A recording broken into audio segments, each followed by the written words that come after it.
Hi everyone, welcome on Totis. Today we are with Ljupka. Hi Ljupka. Hi. She is the academic director of master programs at Rennes School of Business, and we are going to ask her a few questions.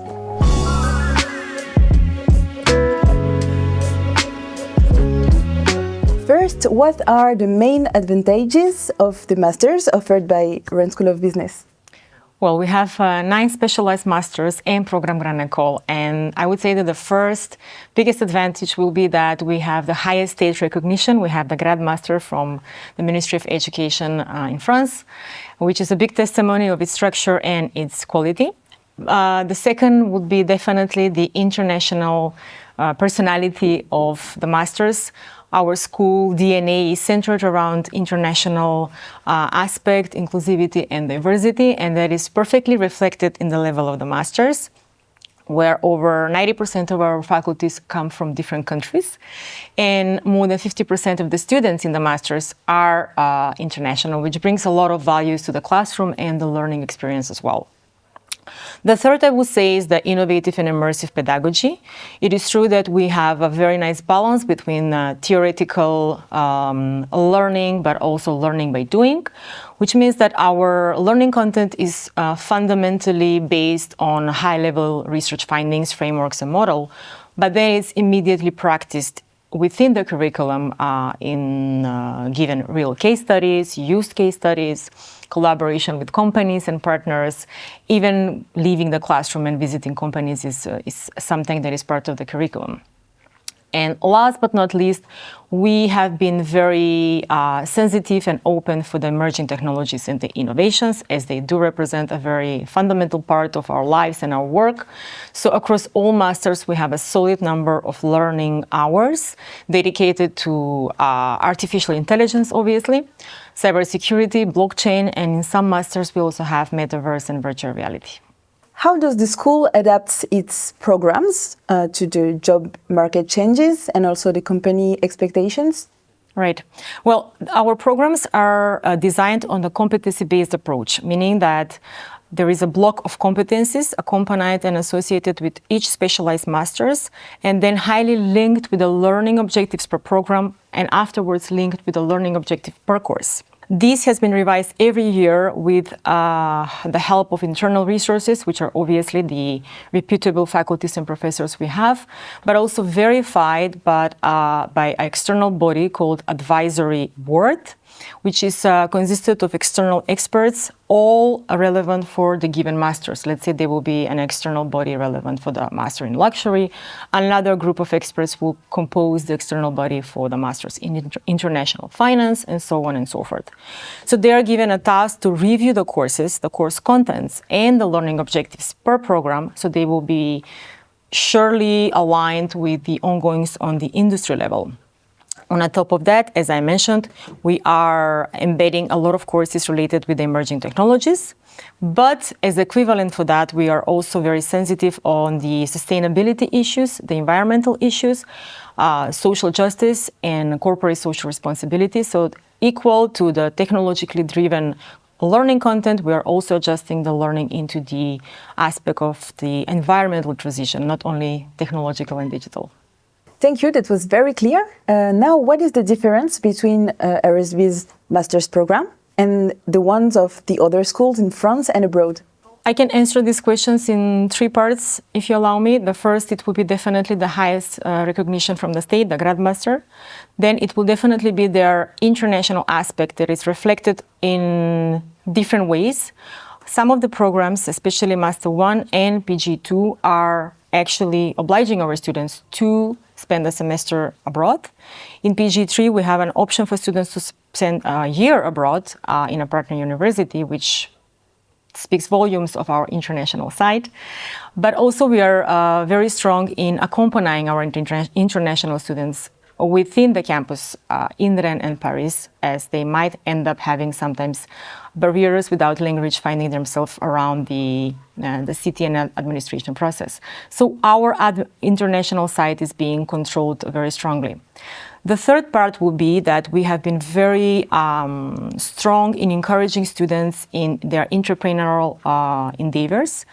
That means that even from younger generation, but especially in the level of the masters, students are being encouraged to pursue startups, which have been accompanied by an incubator called InnoStart that offers a very strong ecosystem and resources for building an idea, growing the idea into a startup, and then growing the startup into a solid business. And last but not least is the immersive and innovative pedagogy. I think we take a very strong pride in the pedagogy in the master level, which is of course guided by very experienced faculty and professors, in a way that they not only are teaching the learning content based in books and articles and scientific articles, but they're also using a lot of applications, tools, and platforms for practicing those knowledge and turning those knowledge into skills. So I think that immersive and innovative pedagogy is one of the core aspects of our masters that differentiates us. Thank you very much. Now, what is the main objective of this master's program? The master's programs have, I would say, three major objectives. And for accomplishing those objectives, the master's programs are designed on three major pillars. The first pillar reflects the first group of courses that are the specialized courses within each master. Let's say specialized courses in digital marketing, specialized courses in supply chain management, data and business analytics, depending on the specialized masters. But those courses do not stand alone. They are accompanied with a group of courses strongly related with emerging technologies. So all of our students across different programs are studying, let's say, introduction to programming. They study coding. They study tailor-made artificial intelligence course for the given specialty. They study data management system, they study CRM system, and they study blockchain. They study, in some cases, metaverse as well.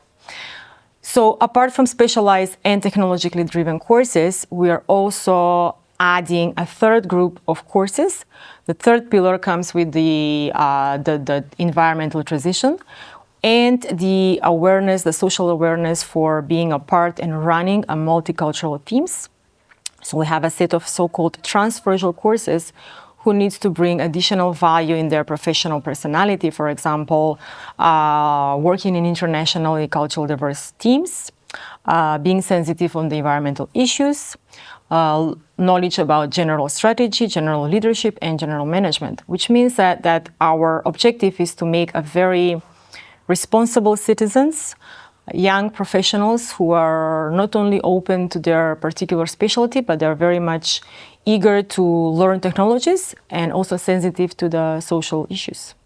RSB is positioned as an unframed school. Right. In concrete terms, how does this translate into the master's programs? In different ways, but I'm going to emphasize 2 or 3 cases that might speak volumes on their unique positioning as unframed school. We take a very strong pride in our so-called innovative teaching practices that go to the extreme of bringing companies into the classroom who are challenging our students to work on their real projects. That means the students are working on real cases, and often those cases are being applied, which is at one part very valuable for the students, but also very valuable for the company itself. It brings impact to the business community, which is our ultimate goal in fact.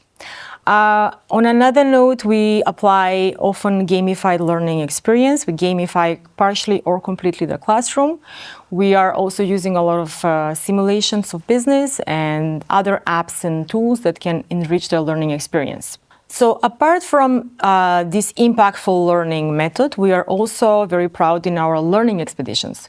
So we've been organizing together with the students. Sometimes they are also keen on taking the lead and organizing learning expeditions.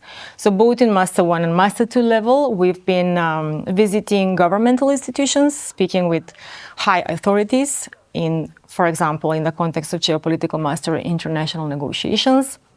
We're organizing study trips in supply chain companies and production companies in the region.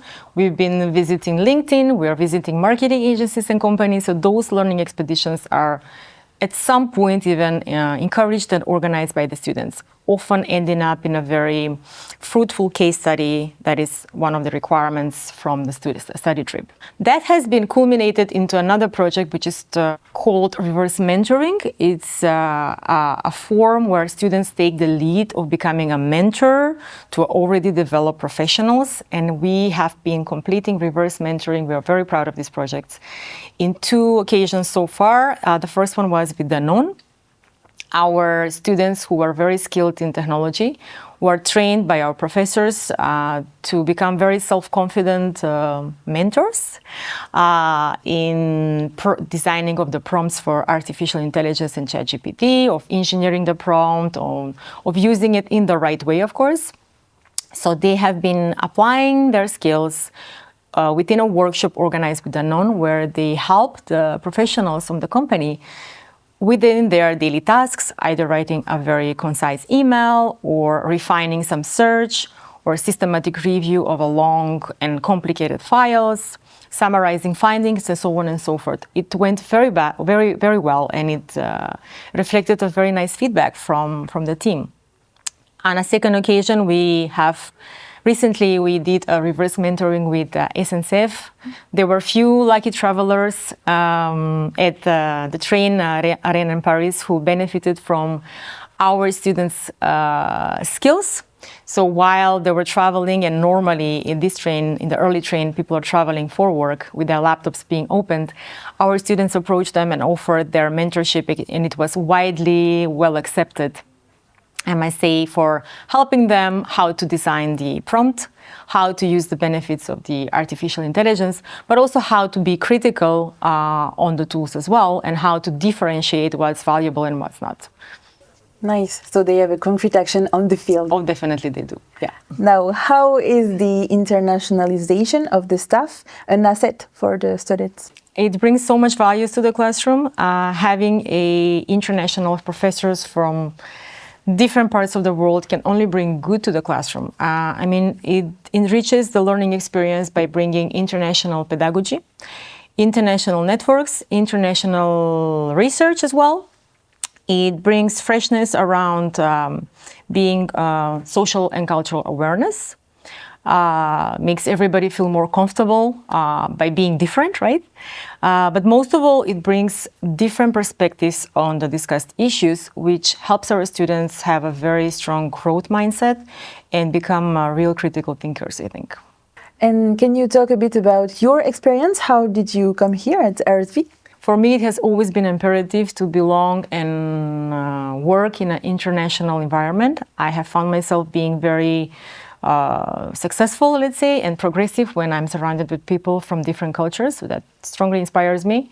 So I came to the school almost 5 years ago. I come from Macedonia. It's a country in the Balkans, and it was the main criteria was the international side of the school. Then, of course, it was the location that brought me to think positively of this option, and I was amazingly accepted by my colleagues in the team, and I love doing my work. I'm also a professor, and I really love my work. Last but not least, can you give me some examples of alumni who illustrate the success of your program? We are proud of many of our alumni. In fact, all of our alumni are a nice representation of we see them as our success. So we are equally proud of the alumni who have started their startups and still building their businesses, as much as we are proud of our alumni who are taking important roles in the governmental institutions, who have decided to do public service, and as well as alumni who are working in the corporate sector in big sound names like Sony, Louis Vuitton, Hermes, Danone, Lactalis. We also have alumni working in TikTok and LinkedIn and international companies, Google as well. So we are equally proud of all three types of graduate students. Thank you, Ljupka. Thank you, everyone. I hope this video has helped you. If you had any questions about coming to RSB, and I'll see you another time on Totis. Bye-bye.